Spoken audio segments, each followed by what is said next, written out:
জীবনের দুঃখ কষ্টে অনেকেই কখনো কখনো বলে বসেন মরে গেলেই বাঁচতাম, কিন্তু একজন মুসলমান কি নিজের মৃত্যু কামনা করতে পারেন? এ বিষয়ে ইসলাম কি শিক্ষা দেয়? চলুন জেনে নেই ডেস্ক রিপোর্টে। মৃত্যু একটি অবশ্যম্ভাবী সত্য। পৃথিবীর প্রতিটি প্রাণীকেই একদিন মৃত্যুর স্বাদ গ্রহণ করতে হবে। আল্লাহ তাআলা বলেন, প্রত্যেক প্রাণীকেই মৃত্যুর স্বাদ গ্রহণ করতে হবে। জীবনে দুঃখ, কষ্ট, রোগব্যাধি ও বিপদ আপদ আসবেই। এগুলো আল্লাহর পক্ষ থেকে মানুষের জন্য পরীক্ষা।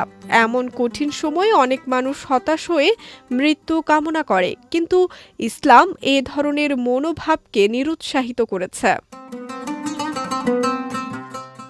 রাসূল সাল্লাল্লাহু আলাইহি ওয়াসাল্লাম বলেছেন, তোমাদের কেউ মৃত্যু কামনা করবে না, কারণ সে যদি সৎকর্মশীল হয় তাহলে হয়তো আরও সৎকর্ম করার সুযোগ পাবে, আর যদি পাপী হয় তাহলে হয়তো তওবা করে আল্লাহর কাছে ফিরে আসতে পারবে। অর্থাৎ একজন মানুষের জন্য জীবিত থাকার সবসময়ই কল্যাণের সুযোগ বহন করে। যতদিন জীবন আছে ততদিন নেক আমল, তওবা এবং আল্লাহর সন্তুষ্টি অর্জনের দরজা খোলা থাকে। তবে যদি কেউ অত্যন্ত কষ্টে আক্রান্ত হয় এবং দোয়া করতে চায়, তাহলে সরাসরি মৃত্যু কামনা না করে রাসূল সাল্লাল্লাহু আলাইহি ওয়াসাল্লামের শেখানো দোয়া পড়বে। তিনি বলেছেন, হে আল্লাহ, আমাকে ততদিন জীবিত রাখুন যতদিন জীবিত থাকা আমার জন্য কল্যাণকর, আর যখন মৃত্যু আমার জন্য কল্যাণকর হবে তখন আমাকে মৃত্যু দিন।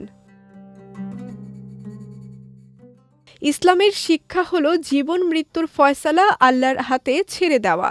হতাশ না হয়ে ধৈর্য ধরা, নামাজের মাধ্যমে সাহায্য চাওয়া এবং আল্লাহর প্রতি ভরসা রাখা একজন মুমিনের দায়িত্ব।